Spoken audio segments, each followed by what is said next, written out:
Are you ready for this? Hey, what's up, everybody? I'm Andrew Cannon, and I'm here with Adam Fuchs. You are from the Atlanta vicinity. First, let me say thanks for having me, dude. Oh, thank you so much for being here. Yeah. I think this is going to be a lot of fun. I mean, this is a little different than, hey, I work in the skateboard industry. It's like, oh, you work over at Adult Swim and you make amazing, cool animations and you worked on Santa Cruz projects for years. Totally different ball game. I think it's going to be a lot of fun. So let's start at the beginning. Okay. Where are you from and how did you find skateboarding?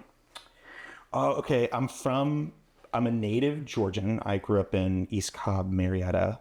And I think I found skateboarding really through my brother. In elementary school, I had a friend that was this guy named Corey Kilcoyne. Sick And name. we had he was a really cool dude. And we had like a talent show one day, and he brought a skateboard and he went outside and did a finger flip hand plant. And it from that moment on, I was like, that is the coolest thing in the world. How old were you at this time? I was elementary school, so probably like 7, Okay. 8 maybe. And it was he did it so flawlessly, and I was like, that is the coolest thing.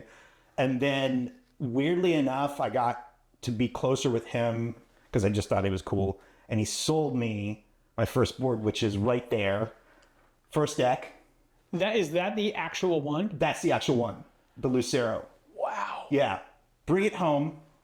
And instantly my brother's like, what are you doing with this? Because he skateboarded too. And I think he had Uncle Danforth at the time. And, of course, I'm like little brother sort of poser to him. He's like, why do you have a Lucero? Like, what are you doing? Well, you don't even know what you're doing. So I had this board that was not like a Nash or like a Kmart brand skateboard.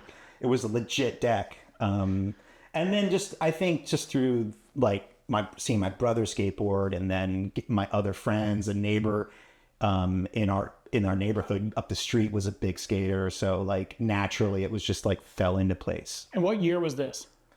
Oh gosh. This probably would have been 88, 89 maybe. Just early 90s, if that. Were you guys looking at thrashers, or were you watching videos? How did you kind of deepen that relationship with skating? Yeah, so we were looking at thrashers. I was stealing a lot of my brother's thrashers and looking through those.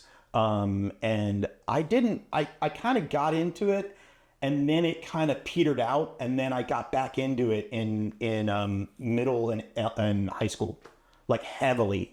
So it was that first initial, didn't really know how to ollie. I'm just ride around. I was kind of intimidated by it, and then eventually got back into it. So there was a weird lull there from being kind of invested in it, but then other friends weren't really doing it, and then hardcore friends were doing it, and it got me hooked. So we'll back up a little bit here. Family, you say you got a brother. Yeah. How about just siblings in general? Yeah, so I have a lot of siblings. I'm a twin. I got a twin sister. I got an older sister and an older brother. Come from a really loving, caring family that were, the foundation of my being, and just kind of growing up, being heavily involved in the church. My parents were big Catholic people, and of course all of the kids rebelled. And, we all had a pretty unique upbringing because my mom is full Italian and my dad is half Italian, half German, but my parents would go polka dancing. So I had this really interesting upbringing of hearing polka music throughout the years at the house, and then going polka dancing, going with them. And then my mom's side with the Italian cooking and the loving family on her side. So it was a really unique kind of upbringing right in the heart of kind of a boring, suburb of Georgia, Did you ever do any polka dancing yourself? Yeah, my mom would make me do it. I was terrible because it's all footwork. It's all I guess I equate it to a shuffle, you know? And it was more of like her dragging me around the dance floor than me dancing her. It was just like, all right, I guess I'm going to do this. And the best was seeing my sister get thrown around from my dad when he would take her dancing. That was pretty funny because we didn't really know what to do. We just followed them and it was fun. So skateboarding, you find it in elementary school. Yeah. You've got a little bit of a lull. Then you get into middle school. And was anything specific that like kicked it back off for you? Group of friends or special video that came out, anything like that? I think so. Yeah. I had a friend that I started to get closer to in, I would say it was middle school. It was around like 7th or 8th grade. I definitely like grew up like real like kind of fucked up kid, you know, like I didn't really know what I was into. And then I had friends that were just like, you know, into skateboarding, into music, and eventually found it probably in middle school more. And then had a friend that was hardcore into it. He got me on, he brought home like useless wooden toys. And that video kind of like, we would watch that endlessly. And that became sort of like the big catalyst for like, before we got skate, we put on useless wooden toys, and then I just got hooked.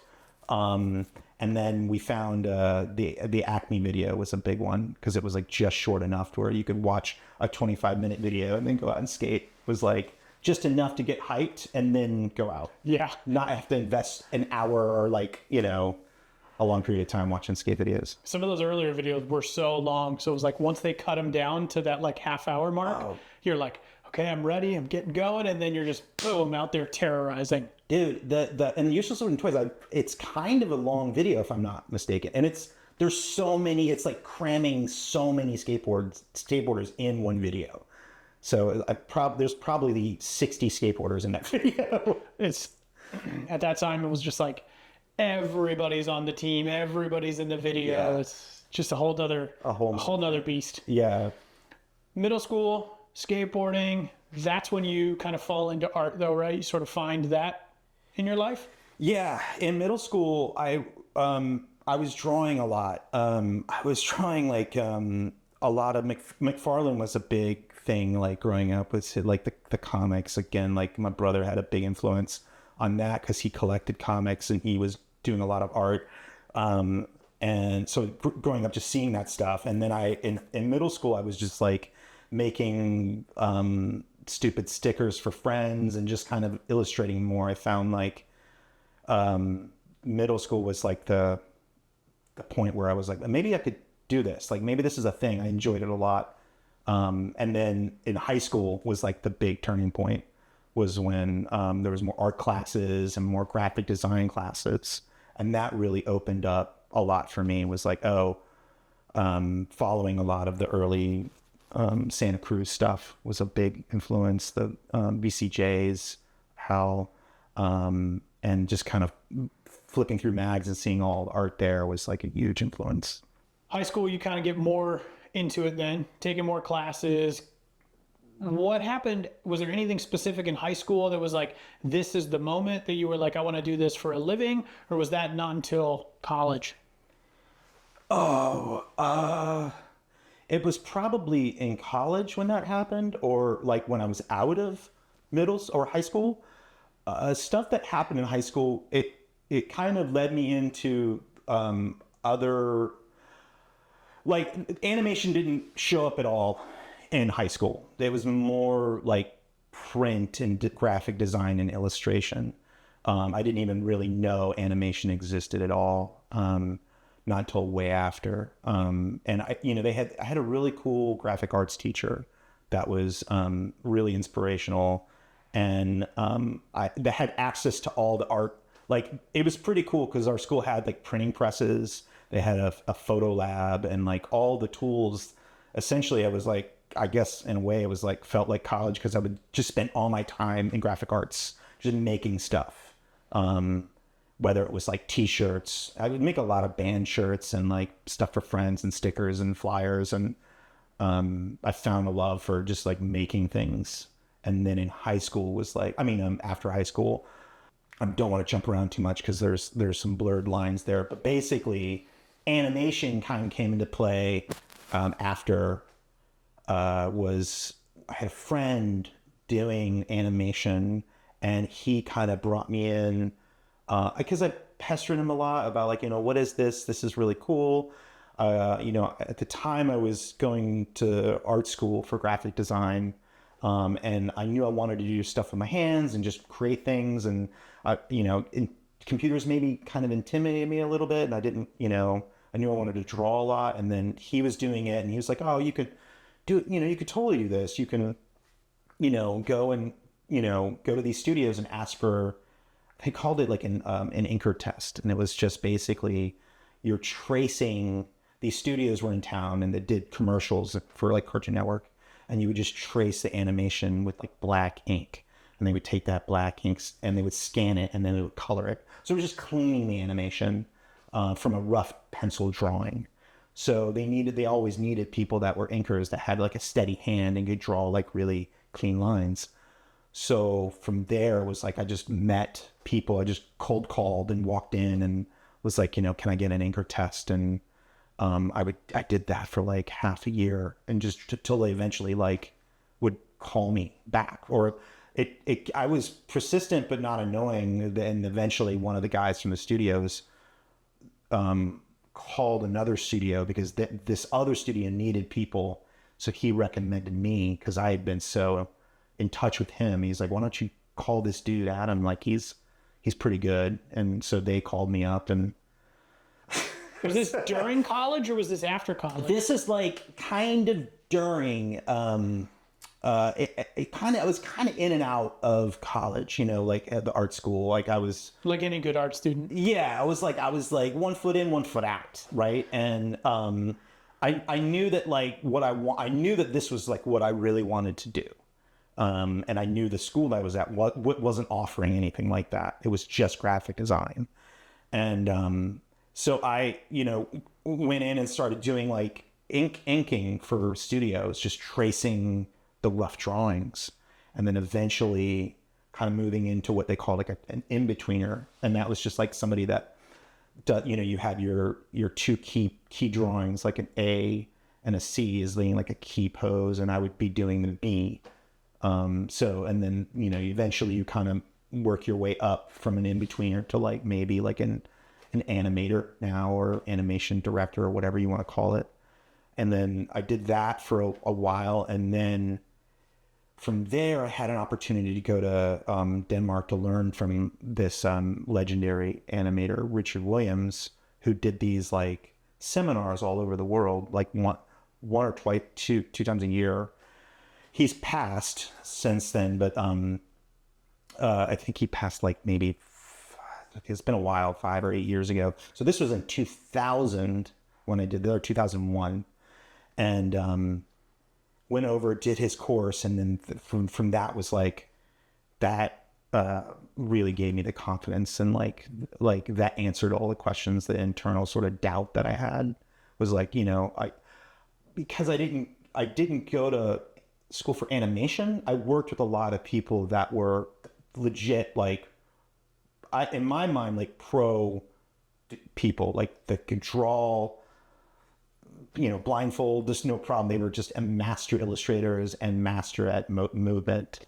And I kind of like was dumped in this scenario and was like surrounded by all these people that kind of talked, like I learned from, but was really kind of intimidated, and felt, maybe part of me felt like I couldn't do it, or I was like, what am I doing? Like I don't have the proper education for this. Like I don't, what am I doing here? Am I a joke kind of thing? And then, so I did this seminar with this legend. How long was this seminar? It was 2 or 3 weeks. Oh, okay. So it was a longer period of time. How many people were at the seminar? So, not many people from the US. I would say it was just like maybe 10 of us that went over. The studio that I was at they were also skate kids. They were total skate kids and music heads, and they were awesome. And they invited me to go. Thank God they did, because to me, that was something I was like, God, if I didn't have that experience, I don't know if it would have helped shape me. So it was just like 10 of us from the US, but all over the world, there were a lot. I'd probably say it probably was like 100 people, maybe 80 to 100 people. Because he was this guy, Richard Williams, he still is very much like the godfather of animation. He's this old Disney animator that's done so much.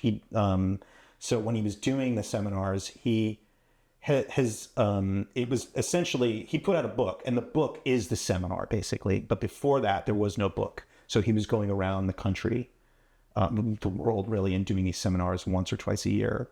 So when they had done it before, they're like, look, we're going to do it again. You're going to come with us. It's going to be awesome. So I was just like 20, I think I was 20 or 21 in 2001. That was in February or March.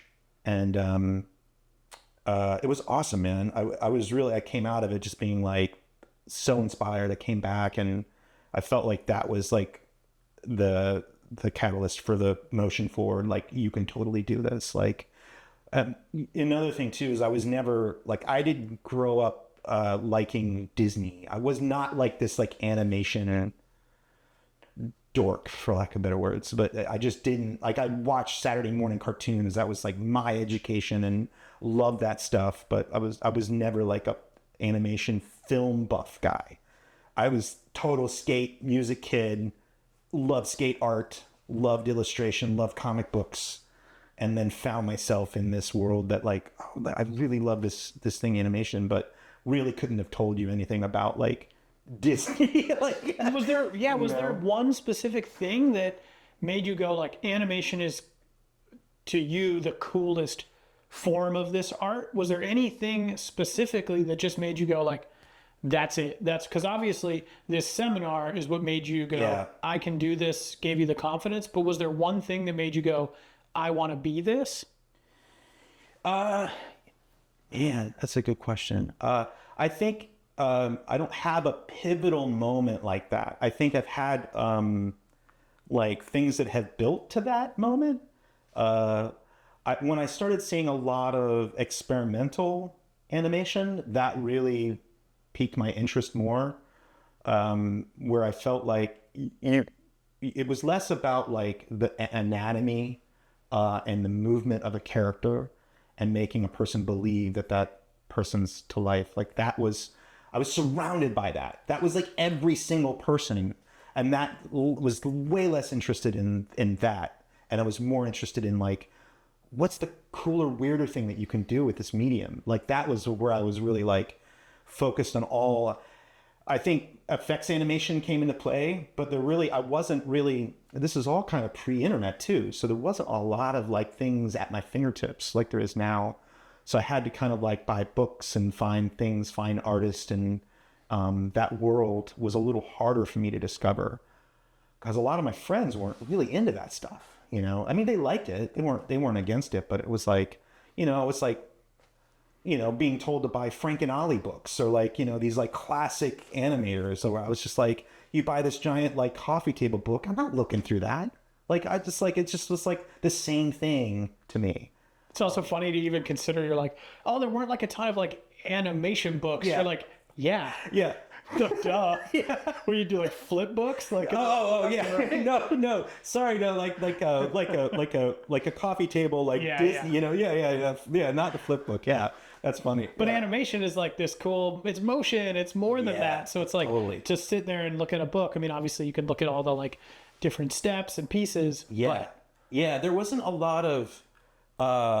There was things like there was a circuit called like Spike and Mike's Animation Festival Circuit.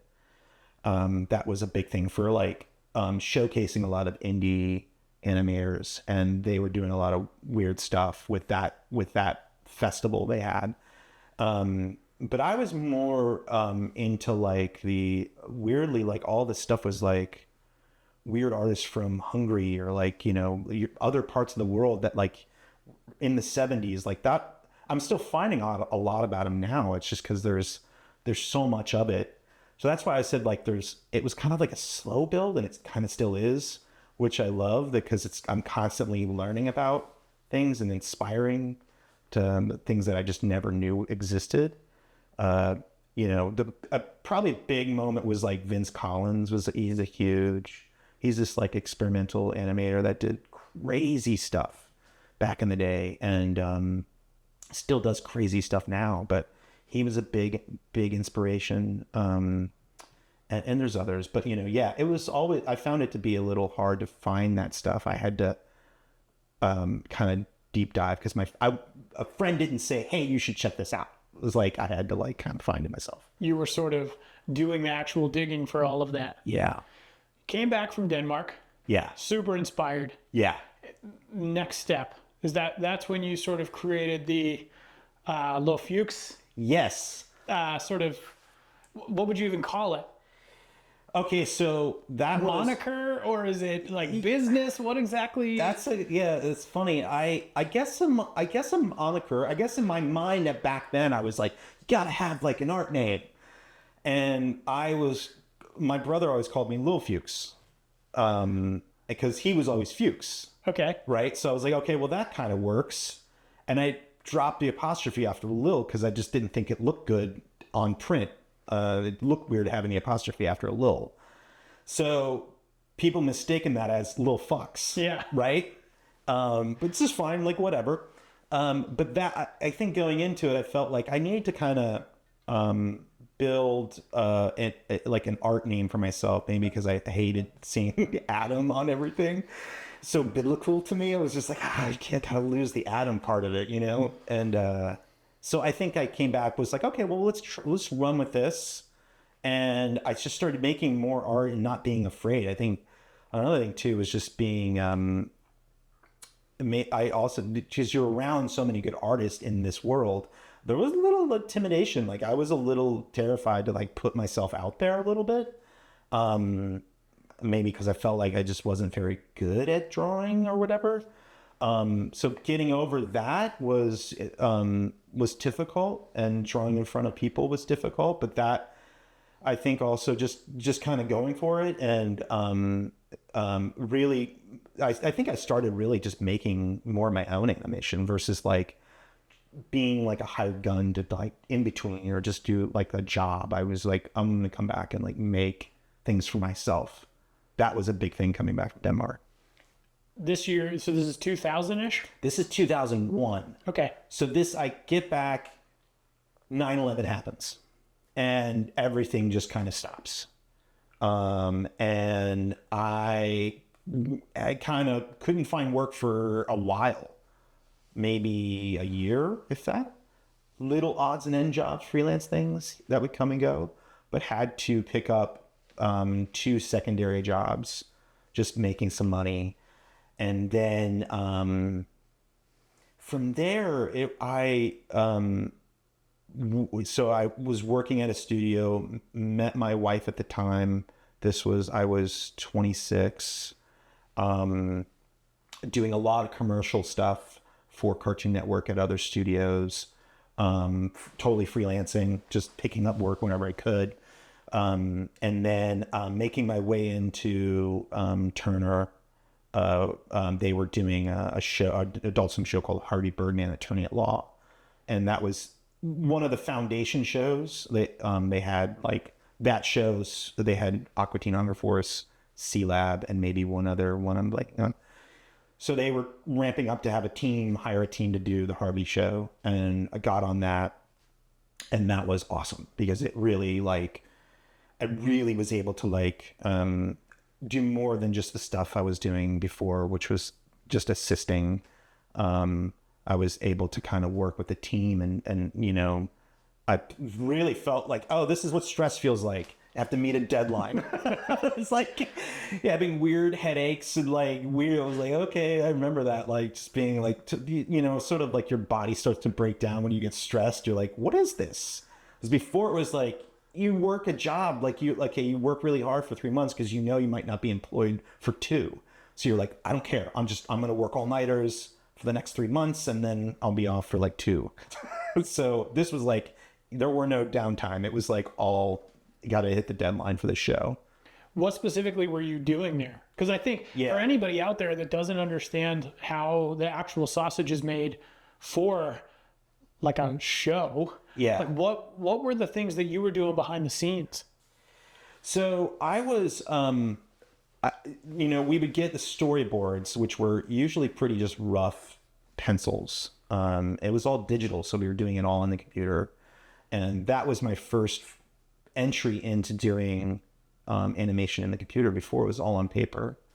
And that was a learning curve. So I had to learn a program on top of learning how to animate to get the job. So we would get storyboards from the director, and then I would just kind of do scenes. So like sometimes like you can request certain things if you like. You would see the animatic, which was the whole episode in storyboard form. And sometimes I go back to the director and be like, that scene's really funny. I can add something to it. And that's also where I kind of like learned how to be funny in animation, was that show, because it's naturally written really funny and it's really fast. So if you can add gags on top of the written and dialogue humor, it just made it even better. So it was like that taught me a lot to be like, oh, it's all about the timing. And like, so I would get like a scene of Harvey in the courtroom, gesturing and doing something. And it was a lot of like hand positions and head turns, but you'd have models, like very much like any sort of rig or 3D world. You would have a model where you'd have the head, and it would be, you could turn the head at different quarters. So you would just grab the head and place it and then do the lip sync. And a lot of what you're doing is just like redrawing hands and motion, or walks if you had to do that. So it was but it was really kind of turn and burn. Like you can burn out really easy. That also made me realize, man, this is like being on a show is a grind, because it's the same thing all day, every day, until the show's not happening anymore. It's not, I mean, there's new characters come into play, but it's just like it becomes monotonous. This is around like 2009, 2010-ish? This is around this is earlier. I would say, so this was around 2003. Oh, okay. Yeah, 2002, 2003, 2004. So this is early days for you, animation-wise. Yeah. And then on the side, you're sort of figuring out your own voice of like how you, through your own sort of artistic moniker, like what you are capable of and what you like doing. Yeah. That was, I continued to grind. When my daughter was born, that was 2007. I hit the ground running hard on my own stuff. I felt like in a way I felt like I needed to kind of build more for myself, build more portfolio pieces, because the state of animation, the industry was like, having a job on that show was great, but it was rare, and I didn't know how long I was going to last. So I think I just saw myself you got to make more. You got to do more. And I also, the creative fulfillment of being like, well, I'm on the show, that's great and all, but it's not flexing these other things or these interests that I have. So I found that I had to kind of just stay busy making those things or get inspired. And it always, like, I don't know if you find this too in your work, but it's like I would do a thing that would inspire the next thing for my job. Was, oh, I just did something like this outside of here.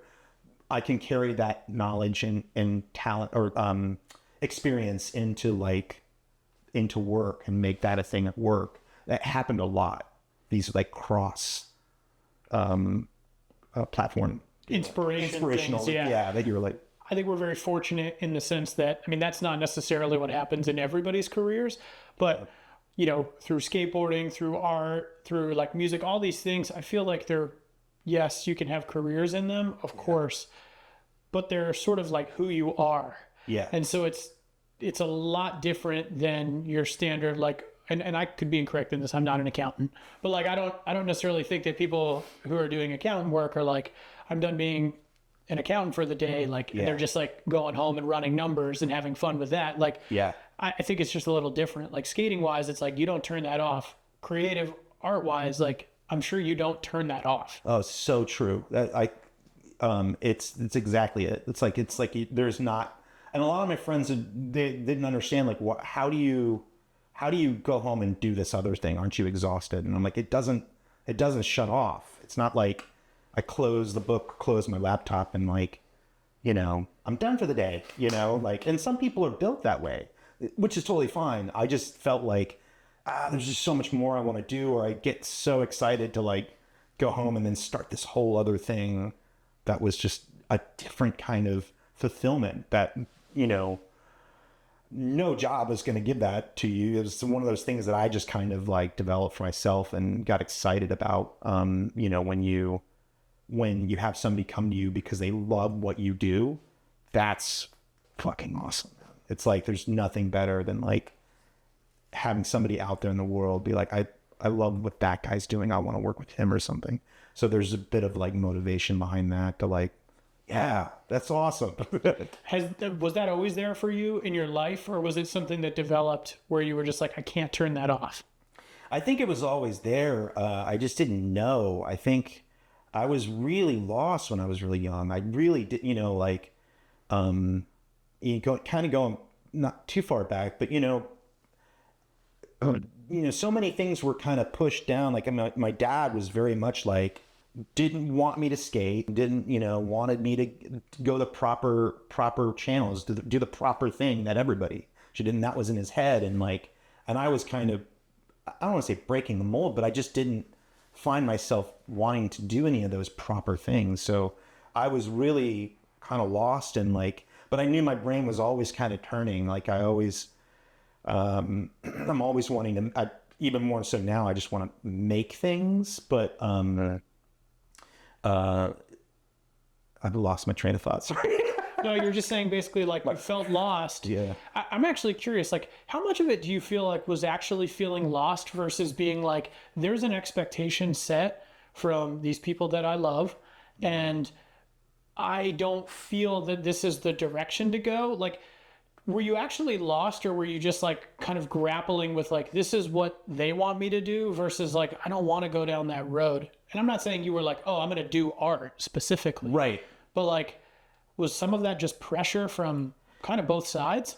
Yeah, I think so. I think there was a lot of pressure of seeing my brother and sister take on this path, and that I didn't, even though they kind of did their own path, but they did the proper way. Yeah. Whatever you want to call proper. But I think maybe there was pressure there for sure. I also definitely just didn't like, because I didn't know that I was going to be doing animation. I really didn't know. Like, I knew I loved art. I knew I loved making things with my hands. I thought I would start my own clothing line. I just like didn't really know. So maybe a bit of both, to be honest with you. When did skateboarding, like, how long were you skateboarding all the time for in your life? Obviously, we're flashing back a little bit, but... Yeah, so a lot of it was, I was hardcore into it all through high school. Like, that was what I wanted to do. I never thought that I wanted to be pro or could be pro. I wasn't, you're by far the most experienced skateboarder I know. Like, you were it, dude. Like, there's nobody better that I know than you. So I could do cool things, but it was really like, it was my way of, I grew up playing a lot of sports, but that was the one thing that was like, this is my calling. Like, this is like my own thing. And that was like, I think that skateboarding really shaped who I wanted to be. It gave me so much that other things couldn't, Yeah, I mean, you learned so many lessons from skating in general. Any specific lessons that you're like, oh, I was doing sports, but then I started skating. This is something that I really like learned through skating that then I brought over into doing art and then doing animation as time went on. Oh God, yes, dude. The biggest one for me was, and this is fast forwarding, but was when you and I went at Santa Cruz doing Garbage Pail Kids.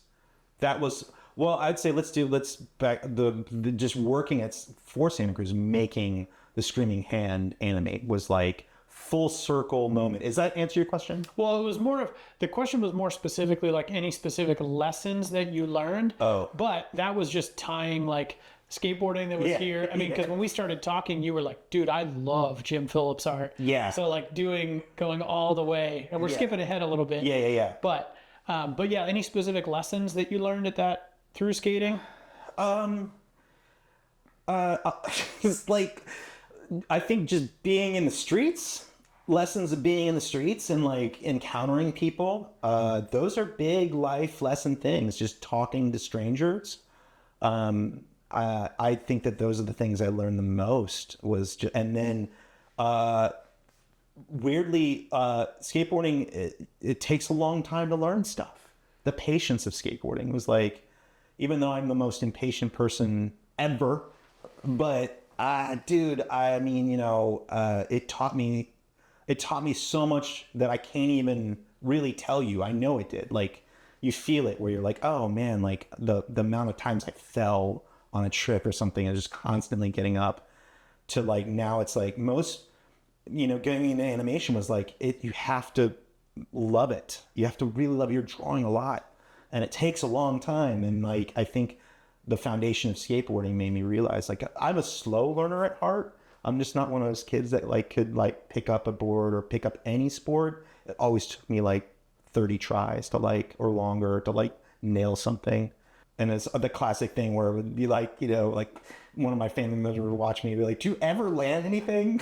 Like, which happens to every skater, but like, it's just funny. So I think just the persistence of just doing stuff taught me everything. Absolutely. Yeah. I mean, that perseverance is such a huge, I mean, that's the foundation of it. You can't, if you want to be good at, if you want to do anything at skating, you have to be comfortable failing over and over. And I think that's one of the biggest lessons that skateboarding continues to teach is like, you have to get comfortable failing so that you can make a trick or so that you can finish an animation and kind of like enjoy the spoils of all that hard work. Exactly. Even if it's just for a moment. Yeah, exactly. It's like, yeah, it's like, I made one. And you're like, oh, gosh, start again. Yeah, Here we go. So who was it that you were working for at that time? Okay, so I was working at, there was a sector of Turner that was, was employed by the animation unit at Turner. And they just had like a internal effects graphics house there. And I worked there for a long time working on that one Adult Swim show and pilots. I did a bunch of Adult Swim pilots for them. And then, I met my wife, got married, and that kind of led us up into 2007. I had my daughter in 2007. And I was there. I kind of shifted around a lot in different roles. I went from being like animation director to art director, back to animation director. All of it's just, whatever, like just a title, but like still doing art and animation and finding a love for, and then I think that was kind of crafting what the specific thing I loved and what I was good at in animation was just like the technical side of it. I think I really liked. I'm not, I can make things move and do all that, but like I really liked the post-production of animation, like how you take something and retime it or change the look of it, or it kind of leaned more towards art director, but it's all the same, you're still working in animation. So I did that for 10, 11 years. And then in 2009 happened, and it was brutal. I lost my brother, and hopefully I can talk about it without totally like tearing up on you, but it was hard. That was like the moment that my life completely changed. And I won't get into you can look it up. It's hard for me to talk about like what happened. It's very like out there on the internet. You can look it up, but he was everything to me. So like, you try to figure out how to articulate this, but my grief was like, everybody grieves differently, but my grief was like, wanting to like talk to everybody or talk to people was like my way. So I'd end up calling all the people that I loved, like crying, it was like, they like, oh shit, Fuchs is calling. Fuck. Hey man. I'm like, ah.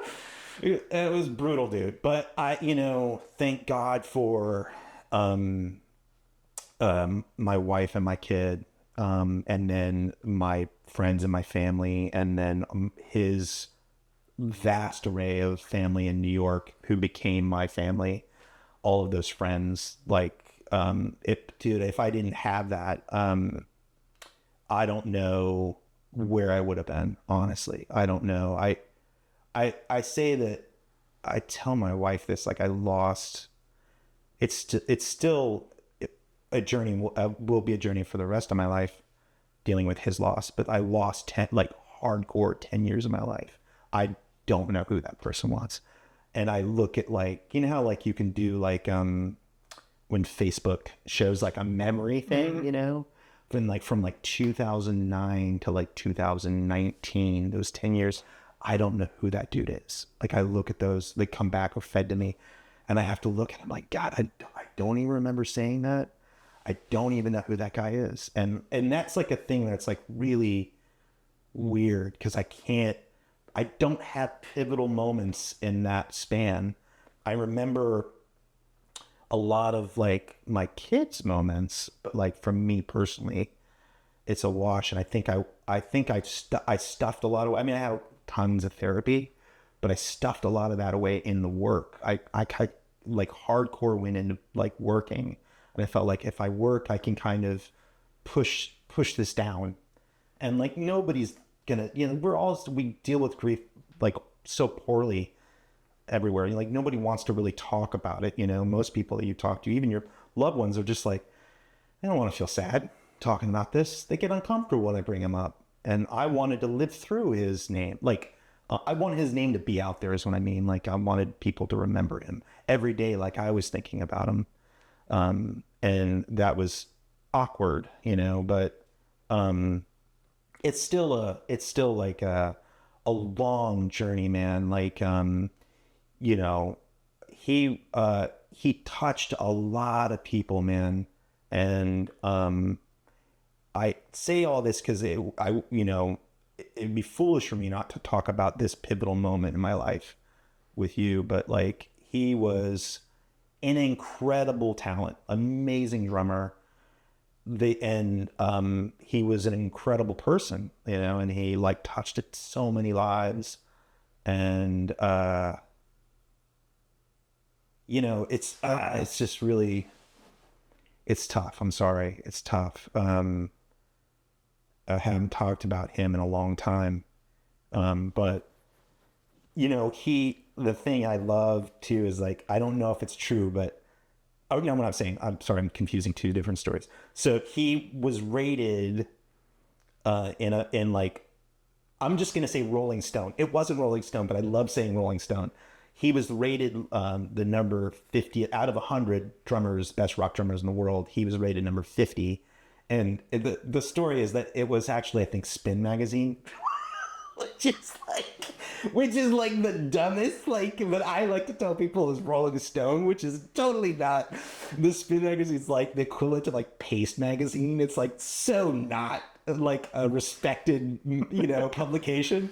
But my favorite's like, he beat out, like, he would be so psyched that he beat out John McEntire from Tortoise. Because like McEntire, he's an amazing drummer, but like things like that. And those things, so many of those things happened early on, where it was just like, oh man, if he could see this, like the stamp that he made, which like, he is definitely one of the guy he's hated talking about himself, or he never gloated or anything, but deep down inside, for sure, that would have like psyched him out. But he played in a ton of bands, and he toured the world. The guy lived an insane life. He was only 33, and like rap, around, I mean, bazillion times with his experience in life. Like, he just traveled so much and did so many things and met so many cool people. And and in a way I have like so much that he left behind to help me get through. And the biggest thing was like all of his close friends were like so there for me. Like it's crazy to think about like the impact that his friends had. Because I think a lot of people, they probably, I don't know what it is for other situations, people that have lost their, loved ones, if they had like a friend group like that. It's crazy. Like it was wild to see how many people he touched. I'm still finding out new people that knew of him or whatever, that just like, man, blew me away. Which bands like was he in? So his main band that like he was in this band called Turing Machine, which were this awesome like psych rock instrumental band from New York, and that was like his baby. That was the baby band that he just, and they were fucking awesome, man. And then he played in a ton of other bands. He played in that band Maserati from Athens, and then he played in Chick Chick Chick, and then he did a tour with LCD Sound System.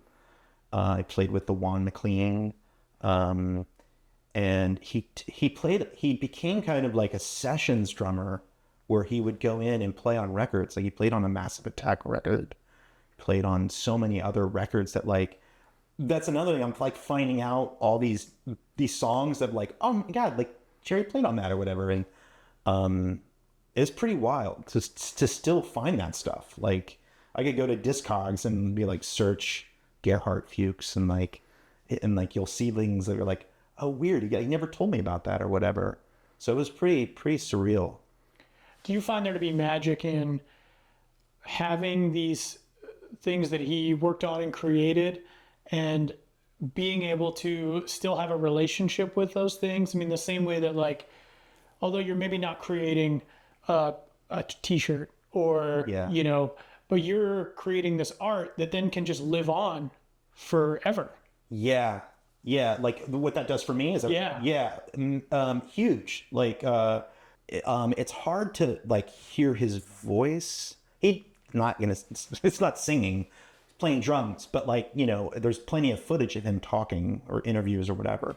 That I have a really hard time. But the music is the one thing that like actually like brings like happiness. Like I can listen to it a lot, and I do. It's like my way of like still connecting with him, and it's just like my alone time with him. It's weird. It's a really weird, corny thing to say, but it's so true. It's like, I lost my dad to pancreatic cancer. It was years after, I think it was 5 or 6 years after Jerry passed. And that was a very fast moving thing, and like, being able to say goodbye to a loved one was very different than Jared. Jared just was gone. There was no goodbye. And that was still one of the hardest things I've had to go through. The hardest thing I've had to go through. But yeah, thank God he had music that spread, man, because other people just have photos or videos. I have like catalog, so many records. It's kind of awesome, man. It's really special. The grief process is always challenging because it's so different for everyone. Everyone grieves in their own way. And it's that there's a weirdness and an awkwardness that's like, because you want to ask somebody like, how are you?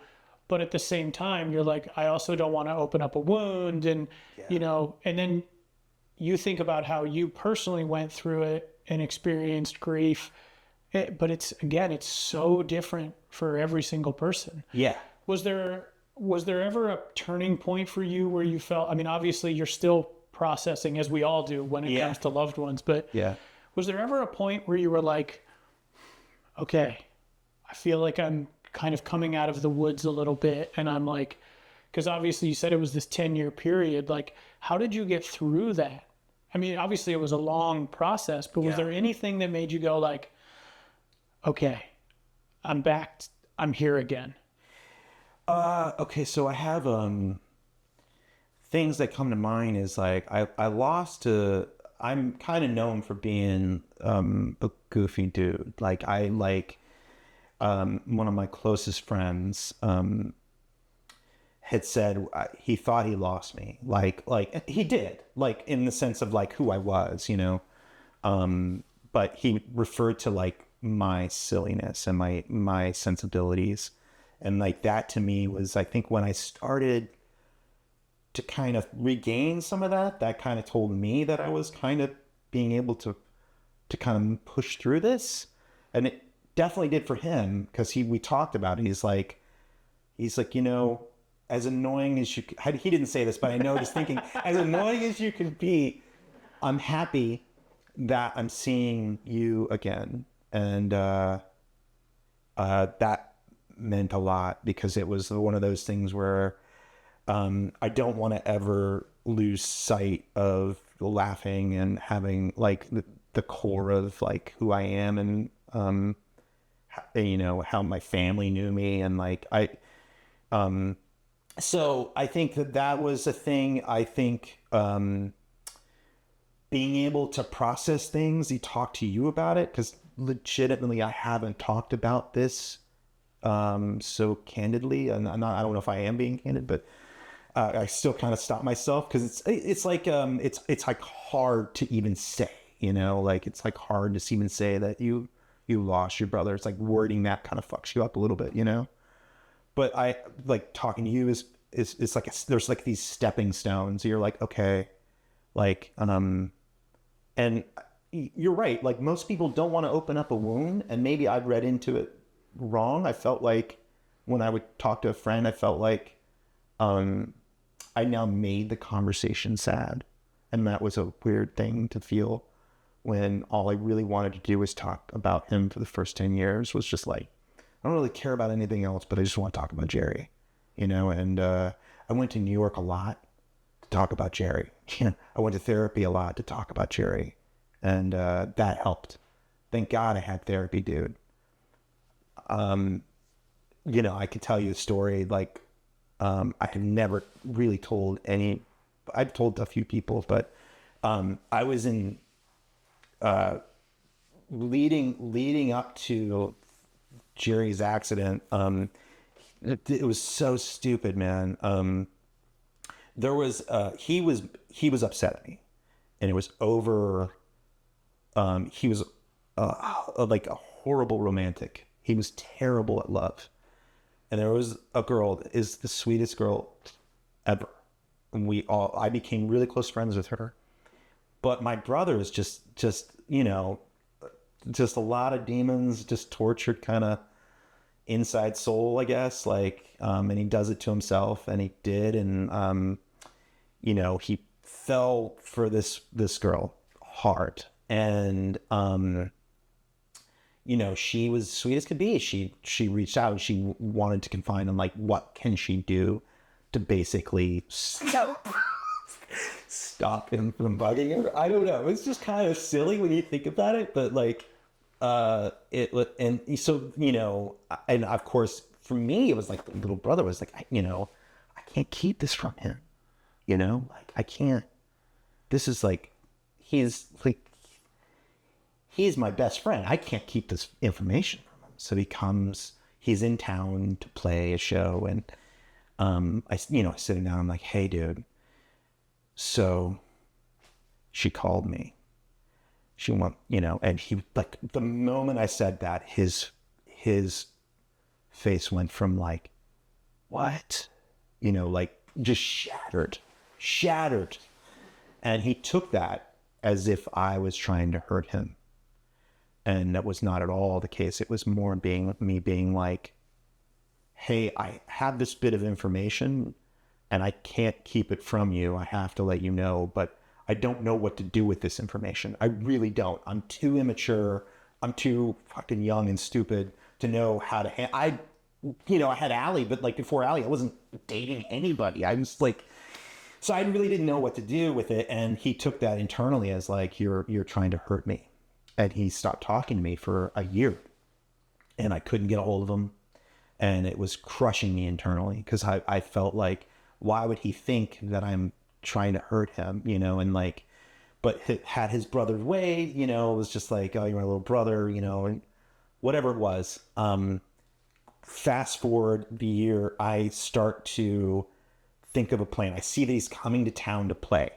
I hear that he's in Athens, which is a town an hour north of here. And I hear that he's there, and he had been coming back and forth a lot, and not calling it, which was very unlike him.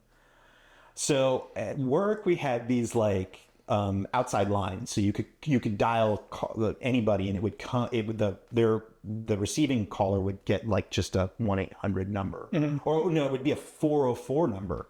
So I knew that like if I called from an outside line, that he would see it and be like, oh shit, somebody from Atlanta is trying to reach me. It's not me. Yeah. He's not seeing it. It's his brother. So he picks up, and I go, hey. And I hear him mouth, fuck. So I'm like, I got him on the phone call. And he's cold. He's really cold. And I said, hey, you know, I hear you're in town. He's like, I am. And like very short. I was like, are you playing? He's like, nope, just practicing. And I'm like, are you going to come again and play? He's like, I think we'll be here in September. And I was like, cool, will you let me know? He's like, yeah. And that was literally the, you know, and I said, you know, I was like, I love you. And he was like, love you too. Hung up. September comes around, and I decide I'm not going to reach out to him because I need him to let me know. And that will be my indicator, because I didn't want to feel like the nagging little brother. And I've been going to therapy for a year, you know, all leading up to this. And I kind of went in there. I'd been talking about it with my therapist, and I went in. I was like, I'm going to go, and I'm just going to say what I need to say, but try to be cool about it. And it was weird, but like, that was weird like I thought it would be. And, you know, I tried to apologize, and he was like, no, I don't want to hear it, you know, and but we had the best time that we could have had with him running around and doing his thing, and said goodbye, embraced a warm, lovely hug, and then in November is when his accident happened. So that was two month later. So it was like, I guess I say all this because if I hadn't done the therapy, I wouldn't have been smart enough to really go and visit him. I would have come with a lot of emotions. Because in my head, I was going to meet him at the house, and I was going to fight him in the backyard. I was like, shirts off, let's go. Because it was just like my mental, like my brother was like, all right, like everything's good but the face. That was sort of my like, that was like my plan was, and we would have totally he was ready to throw down, and I was ready because I was like, fuck you, dude, like really, like you're gonna like not talk to me for that long over this? Like it was just like, you know, but he was like that. He had that sort of Italian, like, you know, I'm same way. You know, you burn family is so challenging. Yeah, dude, you know, family relationships are so tough. Yeah. And I think family relationships are extra difficult because they are still your family. Like a friend, you know, you can have a shitty friend relationship and you guys can cut each other out and you can just be like, whatever. But your family is still your family. Yeah. No matter how you slice it. Yeah. That's tough. Yeah. This is really hard. It's so true. It's like a lot of that came into play with just like the way I you know, it's like he wanted to be mad at somebody, and I was the catalyst for that. It was like, okay, I'm going to just be, You're going to be the punching bag on this one. But yeah, that was 2009. And then the rest, dude, it was like a washing machine. It was like, just my brain was just fried. But you know, picking up the pieces and just trying to kind of move along and have, surround myself with people that, I truly love and helped me get through this stuff. I think that's so important to hear because it's so not one size fits all. Yeah. And again, grief is obviously so individual. I am sure there are people out there that struggle with grief for such long periods of time. And they're like, am I ever going to get through this? Am I ever going to feel like myself again? And it's like, yeah, it took you a decade. Yeah. But here you are. You've gotten through it, you know? Yeah.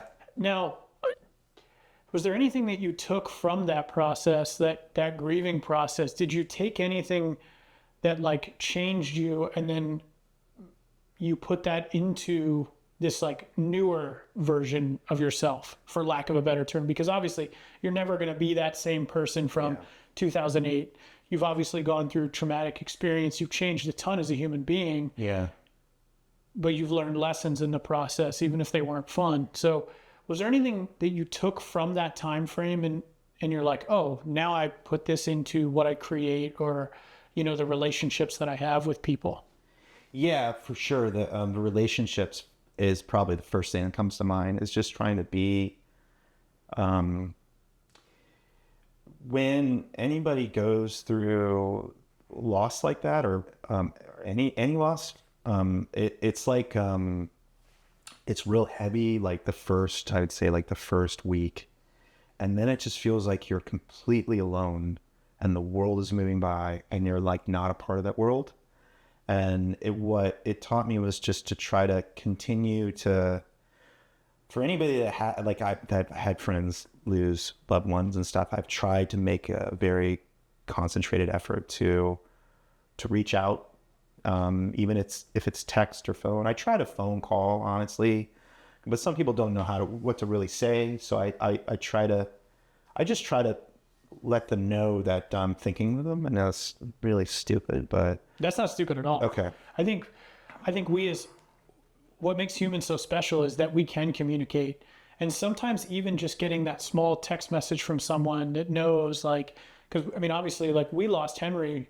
Like, our Santa Cruz family lost Henry, and that was really challenging. Yeah. And, you know, when you see those little things and when someone reaches out or says they're thinking about you or that person, it's like, it does matter. Yeah. And it doesn't, small gestures can go a very long way. Yeah. I think that's important. Very. It's so true, man. That I constantly try, every year I'm telling myself that I want to be better than I was the previous year. Just a better friend. And whether it's just, texting somebody saying, hey, or hanging out. I just, I want to be a better friend with the friends I'm already friends with, obviously I want to make new friends, but like, I just want to be more in, their life. I'm very tuned into that. And, I think I've taken that away. There was another thing that, art-wise, for sure, yeah, dude, so big. But before I get to the art thing, Gartland was the only dude that followed me, and that out of all the pro skaters, that to me was like, that dude's rad. It's like, that dude follows. He only one, dude. It was like, I loved him for that. I was like, I've never met him, but that dude follows me. It was special. I mean, we could talk. He was absolute magic as a human being. Yeah. And he was that person because he was just Minnesota sweet. Yeah. Like he was a genuine great person, and he connected with you, and he cared about what you had to say, and he would, he'd be like, "How are the kids?" The last videos I have of him are these wonderful videos. It was I think it was Thanksgiving, and he was out in Arizona visiting his mom and his stepdad at the time. Yeah. And we all went to the skate park, and it was me and him and my two boys, and they were riding around on scooters, and he's like riding around with them and like hanging out, and then casually just completely wrecking the skate park, like being incredible. Yeah. And I'm super thankful that I have those videos that I can look at from time to time. Yeah. And, they just make you go like, man, I'm so thankful that I was able to be inspired by this person in life. Yeah, it's amazing. It's like the special people. Yeah, you know? it really is. It's amazing. So, but art wise, what did, like, So art wise, for sure. The thing that kind of bled into this was kind of an immediate after my dad passed. I had been grappling a lot with just religion and him growing up super Catholic and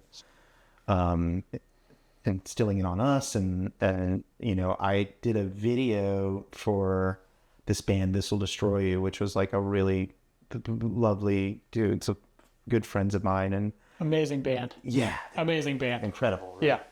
And they asked me to do this video right around the time of losing him, and I think weirdly at the time I thought, I don't know if I can go through with this, because it's like it might have been as he was in hospice. I vaguely remember starting it when I was kind of losing him, and but that story was all of just these thoughts of growing up Catholic, and I took that energy and made this whole video kind of about the 7 sacraments, and used it as a story backbone for the whole thing, where you could take all this symbolism that has religious meaning and you go through the 7 sacraments and reverse it. And it was kind of just a total tribute to my father, and putting elements of his wedding ring and my mom's wedding ring, and it felt like it was really the first job I did that was very personal. It was oh man, this is heavy,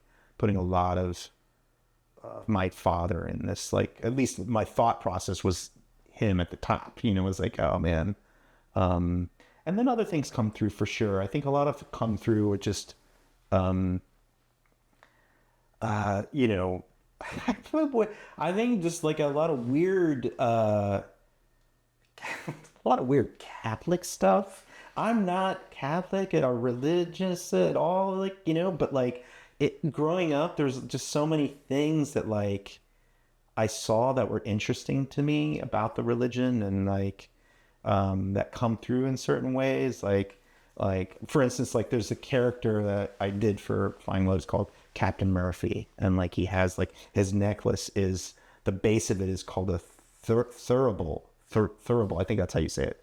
But it's the thing that they basically in churches that they swing, they put incense in and they swing, and the incense is a blessing, and that's his power tool that he uses, that he goes around and swings his thing. So there's things that I kind of pull in that are inspiring into the art that maybe somebody would pick up on it, but it's okay if not, It's cool though, how all those things. I mean, obviously, talking about making that music video, Yeah. It sounds 100% like you were processing all of those feelings, and even if they weren't outward to everybody else, it was those things were in there for you, so that you could work through all those. Absolutely. And I'm sure, again, a lot of those things. I was baptized Catholic, and so I was kind of loosely raised Catholic, did the CCD thing. We were Creaster folk, Christmas and Easter. Yeah. But that was the extent. And then in high school, middle school, high school, found Slayer and was and I'm out.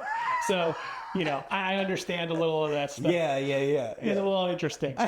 But then you make your way, is that when you make your way over to Adult Swim? Yeah, so I would think I went over to Adult Swim around 2011, I think, around that time. So you're going through all of this at the same time you get over to Adult Swim. Yes. Oh, it was terrible, dude. Yeah, that was another thing. So as I land at Adult Swim, it's maybe 6 or 8 months later, I get the news about my dad. So it was just it felt a lot, even though Jerry had been gone for so long. It just felt it's just it's like I said, it's so numb. It's hard for me to remember these keystone moments in my life. It's blurry. It's really blurry. But yeah, so I get to Adult Swim at the .com side, where I'm doing total switch, because I was on the on-air. I was not really on-air, sorry. I was just in the graphics department for most of the stuff I was doing was for TV. And then I go to the .com side, and kind of you go from best way I could describe it is you go from rendering really large files to rendering the smallest files possible. So it was a bit of a learning curve, but it was still cool doing really crazy stuff there. We like, that's when like we were doing like streaming shows like crazy. And that eventually just ended. That was like that had a good 5 or 6 year run of streaming and working at .com. And then I made my way over to, so I'm currently at Adult Swim in the marketing department for on-air packaging and stuff.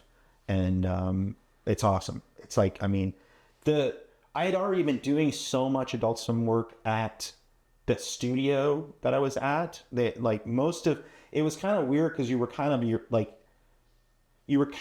own, like you brought in the work in a weird way, because they would like, I became good friends with the people I was doing the work for, who just so happened to work for Cartoon and Adult Swim. So they were like, hey, you got this job. So they would just come through that studio and I would be doing that work. So it felt like a natural fit to just go over to Adult Swim. It wasn't easy. It's not like those jobs just appear. It's not like they're just saying, we need an animator, you know? And I just got really lucky and had good friends that were willing to like bring me over, and I'm super thankful. It felt like I am a big dysfunctional family, and it still is. It's like once I left the Turner, that studio at Turner, it felt like, oh man, I'm in with the family. I felt like these are all like-minded people. We all do really interesting things, and we all feed off of each other. And, you know, and the talent that has come through, insane, dude. It felt a lot like when you brought me through NHS, it felt the same sort of like homegrown kind of like, you know, just people that love what they do. And they're surrounded by creative, and it's just like, yeah. And then on the side, while you're doing all this stuff with Adult Swim, you're also doing little Fuchs stuff too. Yeah. And you did some pretty wild projects, right? Very. Yeah. Super, super weird. I mean, I remember you sharing like, oh, here's this poster I did for Ghost. And I was like, whoa, that's insane. Yeah. I weirdly kind of carved out, I guess, a hole in the music world. I'd done so many music videos that I think that was how I kind of was able to get more gigs, was because other people running labels or other bands or whatever, most of them weirdly all friend or connected through a friend. Those jobs would come through, but I never really had success with like my own show, and that was a goal early on. I think that's every animator's goal to a show or whatever.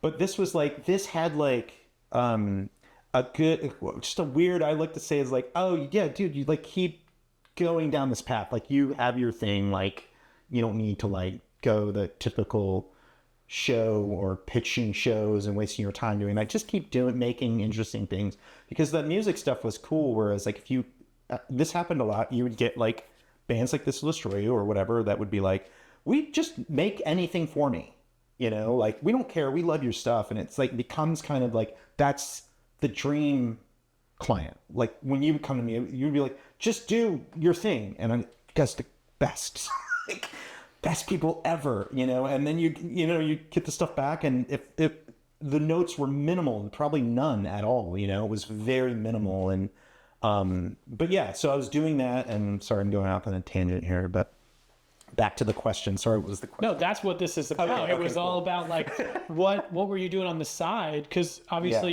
you've got your lane at Adult Swim, but then you're doing these cool music videos, and then I think we got connected through Ira, correct? Yeah. Ingram, aka the Curb Killer, the heroin skateboards best Curb ever. Killer. We love you, Ira.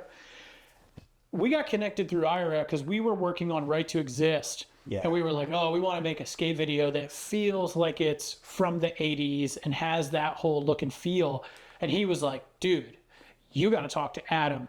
He is going to knock this out of the park for you, because we wanted to get some animations going and kind of just like make it look and feel cool. And we saw the stuff that you were doing. Yeah. And we were like, oh my God. And you knocked it out of the park. I mean, and we did that for, I don't remember what year that was. Yeah. Maybe like 2014, 15, something like that. 2013, 2014. Yeah. And we worked together the whole time throughout the rest of my duration over there. Yeah. Up until just this last year. Yeah. So we did a ton of different projects. That was, so Ira and I met Ira through my friend Tom. And we were at Coachella where I met Ira. And I was filming Coachella and I was just there with some friends. And I remember telling Ira, I was like, dude, how do I, because I knew I was connected in the skate world. I was like, how do I do, like, what do I need to do to get in some kind of skateboard work? I really want to like focus on trying to like do that. He's like, dude, I got you. Like, I'll fucking, the second it comes up. And he totally did. Like, he totally did. Like, it was like, put you in touch with me. And my favorite moment was when you and I met. I was so scared, but so stoked to like talk to you. You call me. You're on the phone with Tyler and Joe. So Tyler was the art director and Joe Perrin was the video director. Yeah.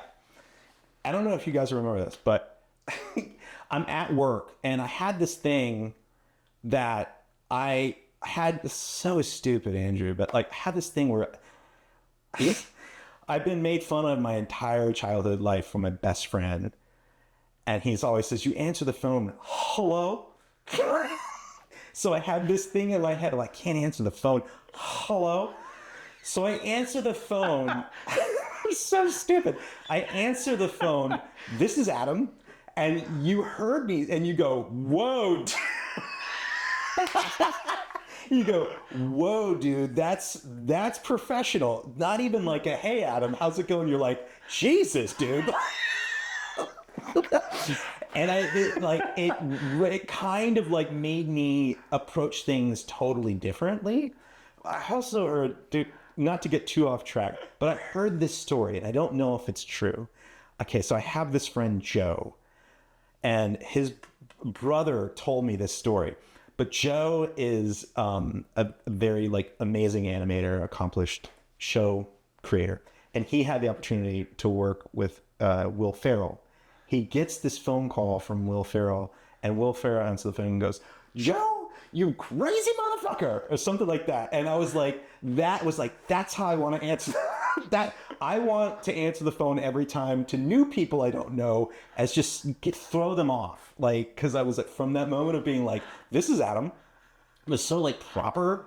I was like, all right, so my whole answering the phone is like changing from now on. So now I'm like, every time I have to be like, Andrew, that you?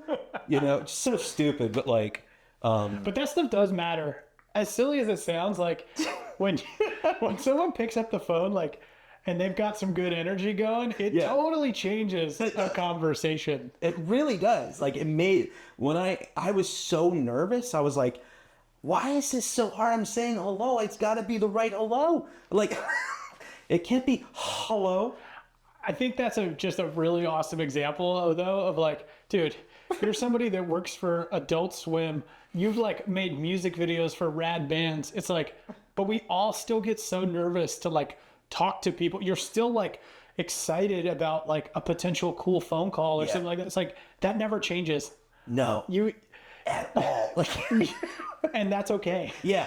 It really doesn't, because you want to present yourself in a way that's like, not, you don't want to sound too excited. You don't want to like fumble or like, this is Adam, It's like, but that's so great, man. That's the magic of all of this. Is like, if you aren't even a little bit excited or maybe like a little nervous, it's like, come on. Yeah. Like life is awesome. Yeah. You get to do it right now. Like that's really sick. Yeah. So you've done so many different things over the years. You've gotten to work on lots of cool projects on your own. You've gotten to do all this rad stuff through Adult Swim. Is there anything for somebody out there that's like, I'm a little lost. I'm doing art. I don't know where I want to go. What would you tell somebody at home that is trying to figure something out or wants to get into the animation world?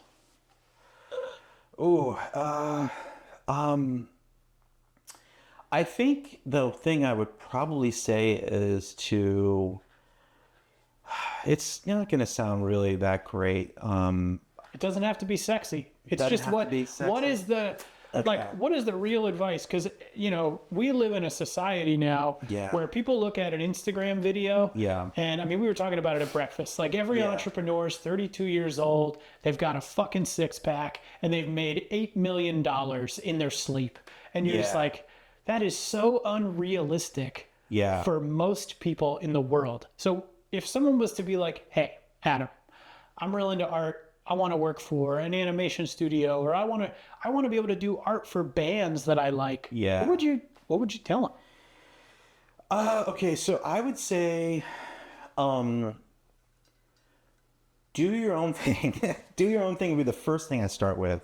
Is be like, do your own thing, because I feel like, I see a lot of people following trends, and they feel like they need to do this thing that other people like or whatever. And I feel like if you do good shit, it will catch on. And usually if it's like, it has its own voice, people will notice that. And I think that's the most important thing, is like to follow something that just seems cool to you. It's like, it doesn't have, I mean, nobody else could care about it, but who cares? Like if it's like, you find it to be kind of cool, somebody might be into it, but don't do it for them.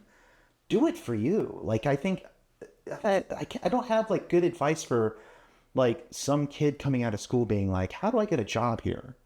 Because it's, I find that most of the people that I would hire are people that have really unique voices that can maybe do the job, sure, but like I'm hiring them because they're like really creative. Like they're either really funny, or they just have this one thing that's just like, they're not looking at it the typical way. They're flipping it on its head, because I look at things so kind of differently than the average animation person. I'm not really looking for people that like have an amazing portfolio, or like they check all the boxes with their proper animation. And I think a lot of that has to do with just the way I kind of came up. It was just so unnatural that, I try to find like the one like fundamental thing that you can say to like any young talent, and it would be literally just be like, just follow, like find something that you get excited about and keep going. Like, and don't let anybody or one thing distract you from that, or try not to like fall into the hole of like the trends and the tropes of like that medium. It's like, because you see, it just becomes like, you're just adding to the gluttony of that thing. It's like, I find that like I've seen some artists really take off because they honed in on this one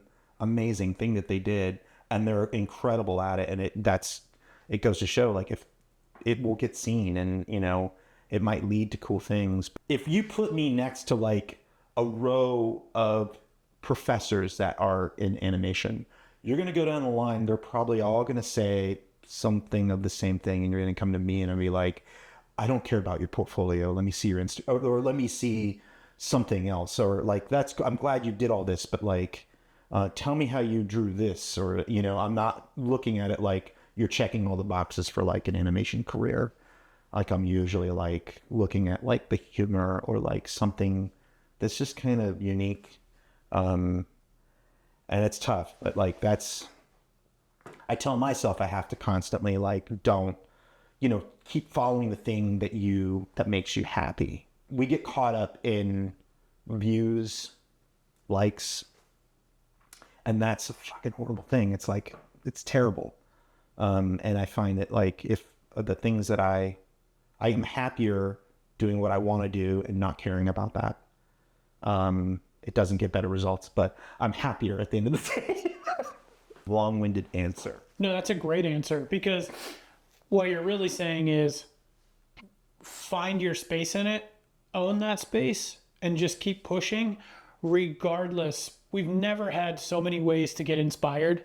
I mean, now you can, and it's not only just like, oh, we can get inspired, but we can see what people actively like based off of likes, based off of views, all that stuff. And I mean, unfortunately, I don't know if it's the same way in like the animation world, but if you look at a lot of the stuff, the skateboarding online, like I hate to say it, but it's like, it's not cool tricks. It's like, oh, he did the backflip. And it's like most skaters can all say, hey, that's crazy, he did that.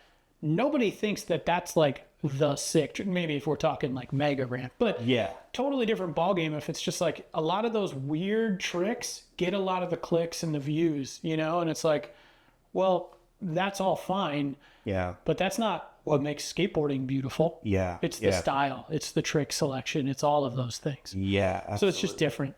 Now, what about if you could go back and find yourself at any point in your life and give yourself a little piece of advice? I mean, obviously you've been through a whole lot over all these years. If you could go back and tell yourself one thing, what would it be? Damn, dude. I would have said, relax, because I'm naturally just a very anxious, impatient person. I think with all the things, I worked myself up a lot with things that just, building realities that weren't real, just because you'd overthink something, getting too excited for something that probably wouldn't happen. That's like a typical thing that I find myself, and it would just be like, dude, chill out, like just take it easy. And I'd also would say, focus on more of your own art. I think that was the one thing was like, I didn't do enough of that at an early age. I think that that's really important, and not stop trying to hunt for the job or this cool thing that might be, which may never be, just to do your own thing, and maybe something cool will come out of it. And if not, it's just kind of building more, helping you kind of explore your own stuff. So those would be the things. Awesome. Yeah. Well, Adam, dude, thank you so much. This was a wonderful conversation. I really appreciate it. Gang, thanks so much for tuning in, and I'll see you on the next one. Thanks.